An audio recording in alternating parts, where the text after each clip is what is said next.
તો ચાલો સમાંતર જોડાણ માટે થોડાક સૂત્રો જે છે, નવા સૂત્રો જે ટેક્સ્ટબુકમાં નથી, એ સમજવાનો પ્રયત્ન કરીએ. હવે જો માની લો કે બે કેપેસિટર જે છે એ સમાંતરમાં જોડેલા છે, આ રીતે, જેમની સાથે એક બેટરી જોડેલી છે. તો કેપેસિટરનું નામ છે C1 C2 plus minus. Battery જે છે એ 20 વોલ્ટની બેટરી છે. તો તમે જોઈ શકો છો કે વિદ્યુત ભાર જે છે એ અહીંથી નીકળશે Q, પણ બે ભાગ પડતા હોવાથી વિદ્યુત ભાર ઉપરની બ્રાન્ચમાં Q1 અને નીચેની બ્રાન્ચમાં Q2 જાય છે. તો આપણે Q1 અને Q2 ના સૂત્ર તારવવા છે. ભાઈ Q1 અને Q2, મારી બેટરી નથી આપી, V નથી આપી, માત્ર Q આપ્યું. તો Q1 અને Q2 કેવી રીતે મેળવી શકાય? ચલો જોઈએ. હવે આ બંને સમાંતરમાં હોવાથી બોલો જો વિદ્યુત સ્થિતિમાન સરખા હોય કે વિદ્યુત ભાર સરખા હોય? ઓકે, વિદ્યુત સ્થિતિમાન સરખા હોય. વિદ્યુત ભાર તો અલગ દેખાય છે, વિદ્યુત ભાર અલગ છે. શું લખવું હશે? વિદ્યુત સ્થિતિમાન. તો કેપેસિટર 1 અને કેપેસિટર 2 ના વિદ્યુત સ્થિતિમાન કેવા હોય? સમાન હશે. અને આપણી પાસે ફોર્મ્યુલા છે Q બરાબર E છે. એમાંથી V ને કરતા બનાવો તો V બરાબર શું થાય? Q divided by C. તો બંને બાજુ લખીએ આપણે કે ભાઈ Q1 divided by C1, Q2 divided by C2. તો Q1 ના છેદમાં, હવે આ Q2 નીચે લઈ જાય, Q1 ના છેદમાં Q2, આ C1 ઉપર જવા દે, C1 ડિવાઇડેડ બાય C2. હવે નીચેની તરફ આપણે યોગ વિયોગ પ્રમાણમાં યોગ લેવાનો, સોરી વિયોગ નથી લેવાનો, યોગ લેવું છે. શું લેવું છે? યોગ. એટલે Q1 એમ નામ, નીચે આપણે સરવાળો Q1 પ્લસ Q2, અને યોગ પ્રમાણ કહેવાય. સેમાં C1 એમ નામ, આ બેનો સરવાળો નીચે છેદમાં યોગ પ્રમાણ લેતા. તો Q1 ને જો કરતા બનાવવામાં આવે Q1 ને, તો આ અહીંયા જશે ગુણાકારમાં, Q1 પ્લસ Q2 ગુણાકારમાં. C1 ના છેદમાં શું થાય? C1 plus C2. પણ Q1 પ્લસ Q2 જો આ બંનેનો સરવાળો એટલે શું થાય? નેગેટિવ થાય. તો બાજુમાં લખીએ ભાઈ Q1 અને Q2 નો સરવાળો જે છે એ કેપિટલ Q જ કહેવાય. તો આને આપણે કેપિટલ Q કહીએ. તો Q1 બરાબર શું થાય? કેપિટલ Q C1 ના છેદમાં C1 પ્લસ C2. તો આ ફોર્મ્યુલા બની ગયું. બાજુમાં લખો કે Q1 બરાબર શું લખ્યું તો કે મૂળ વિદ્યુત ભાર મલ્ટીપ્લાય, આપણે જોઈએ છે Q1 તો ઉપરનું C1 લેવાનું, નીચે ઉપર, અને આ બંનેનો સરવાળો નીચે. તમે ડાયરેક્ટ પણ યાદ રાખી શકતા હતા, પણ થોડું બેસિક હોય કે ક્યાંથી આવ્યો ફોર્મ્યુલા. આ રીતે Q2 લખો તો કેમ લખે કયો જોઈએ? Q એમ ના મૂળ વિદ્યુત ભાર ગુણાકાર. અહીંયા શું લખું? Q2 જોઈએ છે તો C2 લખું, C2 ઉપર, નીચે C1 પ્લસ. તો બંને ફોર્મ્યુલા જે છે એ સમાંતર જોડાણ માટેના છે, વિદ્યુત ભારના યાદ રાખવાના છે. બે વખત આપણે વિદ્યુત સ્થિતિમાન ના જોયા, જ્યારે શ્રેણી એક વખત યાદ કરેલું કે માની લો બે કેપેસિટર શ્રેણીમાં અને ટોટલ વોલ્ટેજ આપ્યો છે, તો આપણે V1 અને V2 જોઈતું હોય તો V1 બરાબર શું લખ્યું આપણે? તો કે V1 બરાબર લખ્યું તો મૂળ વોલ્ટેજ ના છેદમાં, જોઈતો V1 તો ઉપર C2 લખવાનું, નીચે તો સરવાળો છે. V2 જોઈતું હોય એટલે તો V2 જોઈતું હોય તો C1 ઉપર લખવાનું, નીચે સરવાળો. બંને સૂત્રો તમે સરખાવો, આમ સેમ જેવા છે પણ થોડા અલગ છે. અહીંયા Q1 જોઈતો તો મૂળ વિદ્યુત ભાર, Q1 જોઈતો તો C1 ઉપર લેવાનું, Q2 જોઈતો તો C2 ઉપર લેવાનું. પણ અહીંયા V1 જોઈતો તો C2 લેવાનું, V2 જોઈતો તો C1. તો બંને સૂત્રો જે છે આ સમાંતર માટેના છે અને આ શ્રેણી માટેના છે.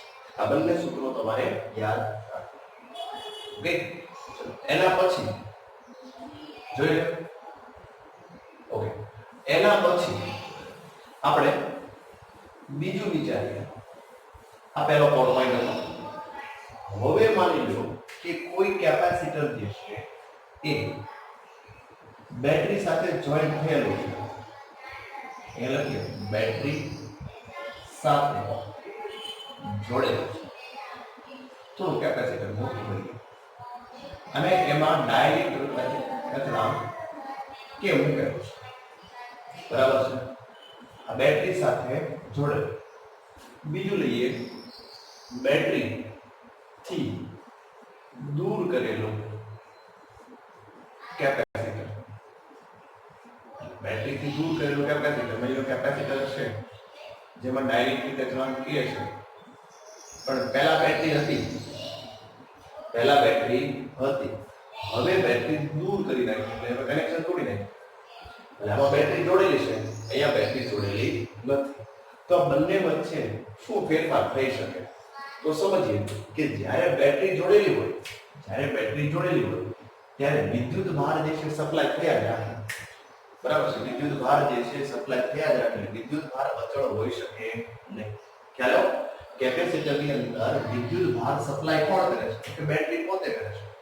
એટલે વિદ્યુત ભાર જે છે એ અચળ હોય. આવા કેસમાં કે જ્યારે બેટરી જોડેલી હોય ત્યારે ભૂલ થઈ ગઈ, Q જે છે એ અલગ હોય, બરાબર છે. કેટલો હશે?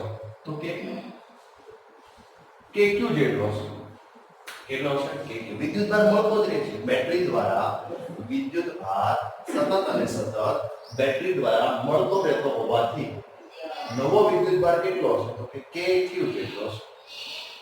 પરંતુ બેટરી દૂર કરનાર વિદ્યુત ભાર હવે સપ્લાય થવાનો નથી. તો બેટરીથી હવે સપ્લાય ન થાય તો Q ડેશ કેટલો થાય? તો કે Q જેટલો, જૂના K જેટલો. એનો મતલબ કે Q જે છે અહીં અચળ રહેશે, કારણ કે બેટરી જે વિદ્યુત ભાર સપ્લાય કરતી હતી એ બંધ થઈ ગઈ. બેટરી દ્વારા હવે વિદ્યુત ભાર સપ્લાય થતો નથી. એના મતલબ કે વિદ્યુત ભાર જે હવે આમાં હશે એટલો જ રહેશે, કઈ ફેરફાર થશે નહીં, વધશે પણ નહીં અને ઘટશે પણ નહીં. એટલે Q ડેશ બરાબર શું રહેશે? માત્ર Q. ચલો આ બે પોઈન્ટ સમજાય. બીજો પોઈન્ટ લઈએ. બીજો પોઈન્ટ એ વિદ્યુત સ્થિતિમાન. હવે જો બેટરીનું જેટલું સ્થિતિમાન હશે એટલું સ્થિતિમાન તમને કેપેસિટરમાં જોવા મળશે. તો વિદ્યુત સ્થિતિમાન V ડેશ બરાબર શું થાય? માત્ર V થાય. એનો મતલબ કે અહીં જ્યારે બેટરી જોડેલી હોય ત્યારે વિદ્યુત સ્થિતિમાન જે છે એ સમાન છે. વિદ્યુત સ્થિતિમાન કેવું હશે? સમાન. પણ આ કેસની અંદર વિદ્યુત સ્થિતિમાન ઘટતું જશે, બરાબર છે. કેમ? તો કે બેટરી કાઢી નાખી, આ યુઝ માં આવી ગયો, એટલે વિદ્યુત સ્થિતિમાન ઘટતું જશે. કેટલું ઘટશે? કે V/K, બરાબર છે. K માં ભાગનું ઘટે. કેટલું ઘટશે? K માં ભાગનું ઘટશે. ચલો ત્રીજો ઓપ્શન લઈએ. આપણે વિદ્યુત ક્ષેત્રની વાત કરીએ તો વિદ્યુત ક્ષેત્ર જો આપણી પાસે ખબર છે V બરાબર E, એનો મતલબ V વધે તો E પણ વધે. V અચળ હોય તો E પણ અચળ હોય. તો એનો મતલબ V અચળ છે તો વિદ્યુત ક્ષેત્ર પણ કેવું થાય? અચળ. પણ જો બેટરી છૂટી કરી દેવામાં આવે તો હવે વિદ્યુત ક્ષેત્ર કેટલું થઈ જાય? તો કે એ પણ K માં ભાગનું થઈ જશે. કેટલું થશે? K માં ભાગનું થઈ જશે. ચોથો પોઈન્ટ લઈએ આપણે કેપેસિટન્સ માટે, C ડેશ. તો હવે બેટરી જોડો કે બેટરી જોડેલી ન હોય, બરાબર, બંને કેસમાં કેપેસિટન્સ જે છે આપણે થિયરી મુજબ કેટલું થાય? તો કે જૂના કેપેસિટન્સ કરતા K ગણું થશે. એટલે કે C ડેશ બરાબર શું થાય? KC. C ડેશ બરાબર શું થાય? KC. પાંચમો પોઈન્ટ ઊર્જાની વાત કરીએ તો ઊર્જા શું થશે? તો કે જો હવે બેટરી જોડેલી છે, ઊર્જા મળતી જ રહે છે, બરાબર છે. તો ઊર્જા મળતી રહે એનો મતલબ કે આ ફોર્મ્યુલા પર એટલે KU ઊર્જા K ગણી થશે. પણ આમાં આપણે હવે ઊર્જા બંધ કરી દીધી, બેટરી જોડાણ દૂર કરી દીધું, ઊર્જા મળતી રહેતી નથી. તો હવે ઊર્જા કેટલી થશે? તો કે જૂની ઊર્જાના K માં ભાગની થઈ જશે. તો બંને કેસ જે છે એ આપણે યાદ રાખીએ, બરાબર છે. વિદ્યુત ભાર આ જે છે એ જોડેલું હોય ત્યારે બે વસ્તુ યાદ રાખો કે ક્યારે કઈ વસ્તુ અચળ હોય. સિમ્પલી યાદ રાખો કે જ્યારે બેટરી જોડેલી હોય ત્યારે વિદ્યુત ભાર સપ્લાય શરૂ હોય, એટલે વિદ્યુત ભાર અચળ હોય નહીં. પણ કોણ અચળ હોય? તો કે આ પ્લસ અને આ પ્લસ, આ માઈનસ. આનું જેટલું વોલ્ટેજ છે એટલું જ વોલ્ટેજ અહીંયા વિદ્યુત સ્થિતિમાન અચળ. વિદ્યુત સ્થિતિમાન અચળ હોવાથી વિદ્યુત ક્ષેત્ર અચળ, બરાબર છે. આ કેસની અંદર બેટરી નથી, બેટરી ન હોવાથી વિદ્યુત ભાર જે છે એ અચળ થઈ જશે, બરાબર છે. પરંતુ એનો વિદ્યુત સ્થિતિમાન જે છે એ ઘટશે. કેટલો ઘટશે? K માં ભાગ. વિદ્યુત સ્થિતિમાન ઘટે તો વિદ્યુત ક્ષેત્ર પણ ઘટે, વિદ્યુત ક્ષેત્ર ઘટે તો વિદ્યુત ઊર્જા પણ ઘટે. તો આ બધી K માં ભાગમાં ઘટે. જો આ એક કેસ જે છે એ બંનેમાં સેમ છે, જોડેલું હોય કે ન હોય કેપેસિટરનું કેપેસિટન્સ જે છે એ જૂના કેપેસિટન્સ કરતા કે ગણું થશે અને આ બધું જે છે એ કેપેસિટરની અંદર ડાઇલેક્ટ્રિક માધ્યમ માટે થશે. આના લગભગ નીટ અને જેઈમાં ઘણા બધા એક્ઝામ્પલ પૂછે છે, પણ આ શોર્ટકટ રીતે તમે જો 5 + 5 10 એક્ઝામ્પલ તમે જોઈ લીધા, એટલે કે 10 સૂત્રો જોઈ લીધા, તો આના અનુરૂપ ઘણા બધા એક્ઝામ્પલ સોલ્વ થઈ શકે એવું જોઈ લો.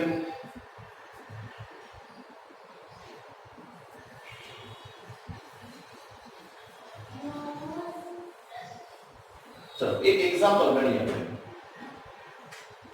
આવો એક્ઝામ્પલ છે કે એક કેપેસિટર છે પ્લસ અને માઈનસ 4 માઇક્રોફેરેડ કેપેસિટર છે માની લો, અને એની સાથે એક બેટરી જોડી છે 50 વોલ્ટની.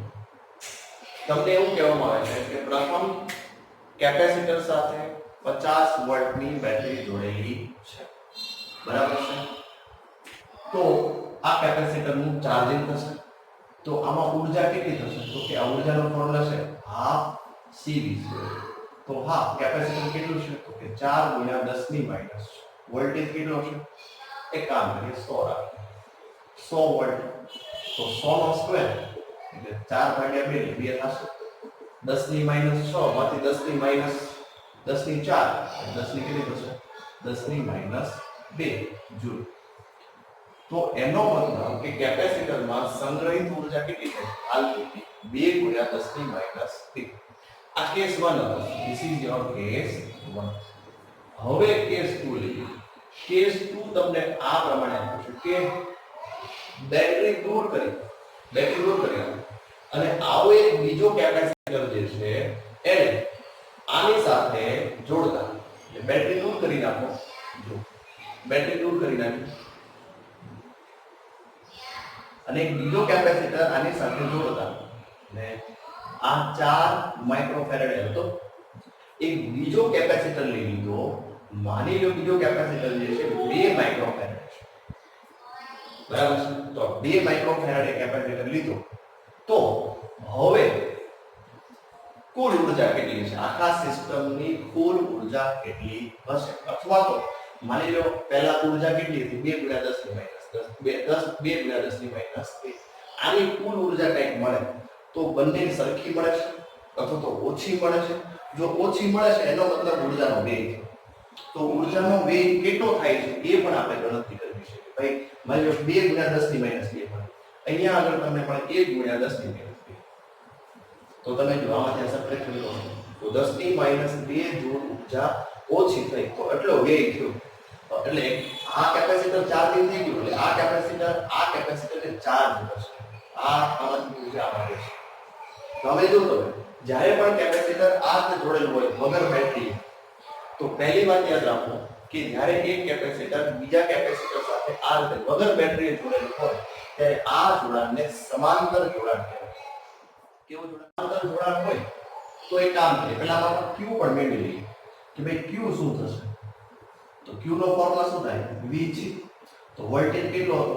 100. કેપેસિટન્સ કેટલી મળી હતી? તો કે 4 × 10⁻6. તો 4 × 10⁻4 કુલમ. આ મૂળ વિદ્યુતભાર થઈ ગયો. એનો મતલબ કે Q એટલો છે, Q1 અને Q2 આપણે ગોતવા છે. તો ચલો પહેલા Q1 ગણતરી કરીએ. તો આજ લેક્ચરની અંદર આગળ આપણે શીખ્યા કે જો વોલ્ટેજ નથી આપ્યો પણ Q આપ્યું હોય, Q1 ની કિંમત જોઈતા, તો એનું સૂત્ર શું બને? બહુ એકદમ ઈઝી. Q મલ્ટીપ્લાય ઉપર શું આવશે? C1, નીચે C1 C, અથવા તો ડાયરેક્ટ વેલ્યુ મૂકી દઈએ. ચાલો ઉપર શું આવશે? 4, નીચે શું આવશે? 4 4 2. એક થોડી ભરી લઈએ.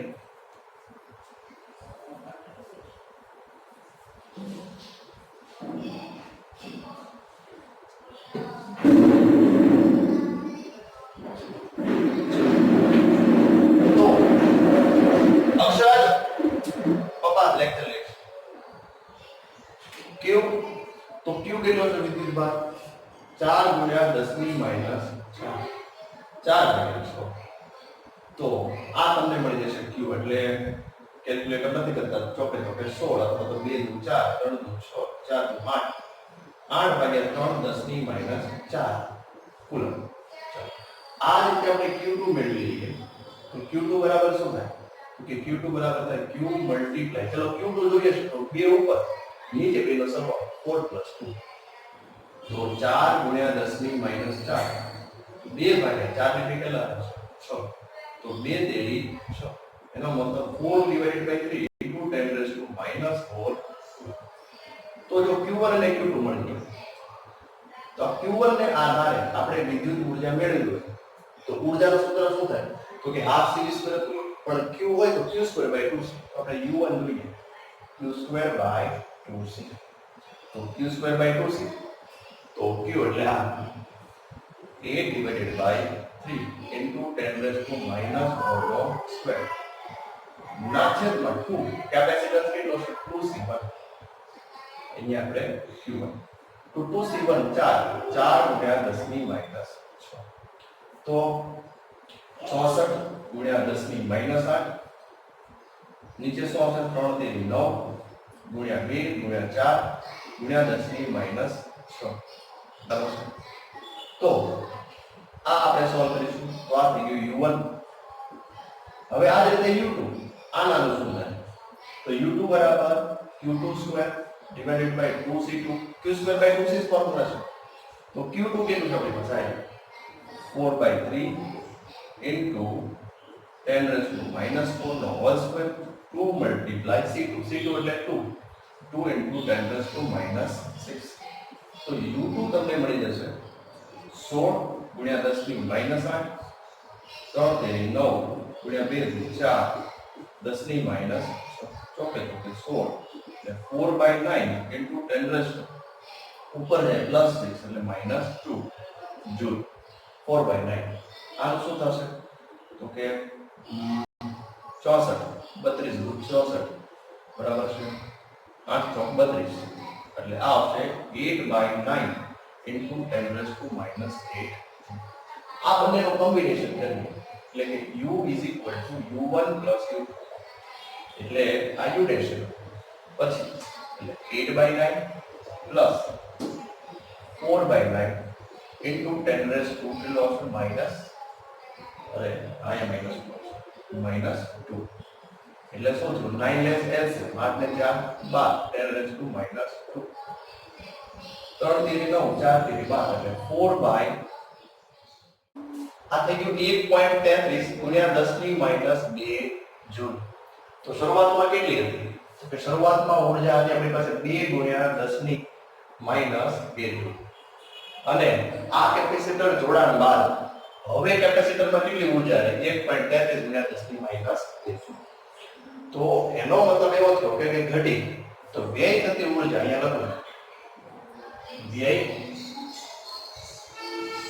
વ્યય થતી ઊર્જા કેટલી તો કે આમાંથી આ બાદ કેટલી 2 માંથી 1.33 બાદ કરો ગુણ્યા 10 ની -3 એટલે 0.66 ગુણ્યા 10 ની -2 જૂલ આ આન્સર તો બહુ જ લાંબો એક્ઝામ્પલ થઈ ગયો આખો સિસ્ટમ કેવી હતી કે એક કેપેસિટરને એક બેટરી વડે વિદ્યુત ભારિત એટલે કે ચાર્જિંગ કરવામાં આવે છે ત્યારબાદ ઈ કેપેસિટર સાથે જે બેટરી હતી એનું જોડાણ દૂર કરી બીજો એક નવો વિદ્યુત કેપેસિટર જે છે એની સાથે જોડવામાં આવે તો ઊર્જાનો વ્યય મેળવો સમજાવો ફરીથી સમજાવો એક કેપેસિટર સાથે પહેલા બેટરી જોડી એટલે એક કેપેસિટર સાથે બેટરી જોડી આને ચાર્જિંગ કરવાનું હવે બીજો કેસ આ કેપેસિટર સાથે જે બેટરી હતી એને રિમૂવ કરી નાખો દૂર કરી નાખો અને એક બીજો કેપેસિટર જે છે જોઈન કરો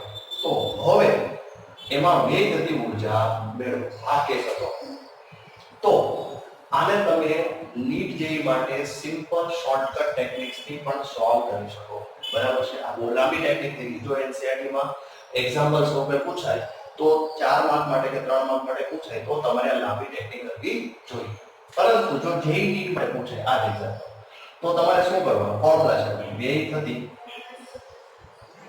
થતી ઊર્જા ચલો આપણે હાફ cv² તો ખબર છે કે u બરાબર શું થાય હાફ cv². તો હાફ c અને v² તો c ની જગ્યાએ લખવાનું ઉપર ગુણાકાર નીચે સરવાળો અને b ની જગ્યાએ લખવાનું v1 v2 હોલ થશે હાફ c v સ્ક્વેર યાદ રાખવા માટે તમે સમજો હાફ c v સ્ક્વેર તો હવે એને મૂકી હાફ c1 c2 એટલે 4 મિનિટ 4 ગુણ્યા 2 આનો 10 ની માઈનસ આને 10 ની માઈનસ અને 10 ની માઈનસ 5 c1 c2 4 ને 2 6 ગુણ્યા 10 ની માઈનસ 6 v1 એટલે કે પહેલા બેટરી જોડી હતી 100 પછી બેટરી નથી જોડી એટલે c2 નો સ્ક્વેર તો આને સોલ્વ કરીએ 4 દુ 8 ગુણ્યા 10 ની માઈનસ 12 6 ગુણ્યા 10 ની માઈનસ 6 કોનો સ્ક્વેર 10 ની 4 અને સોલ્વ કરો 8 ભાગ્યા 6 0.66 આવશે 0.66 ગુણ્યા 10 ની માઈનસ 2 તો વેગ થતી ઊર્જા તમે આ રીતે આવા શોર્ટકટ ફોર્મ્યુલાથી પણ સોલ્વ કરી શકો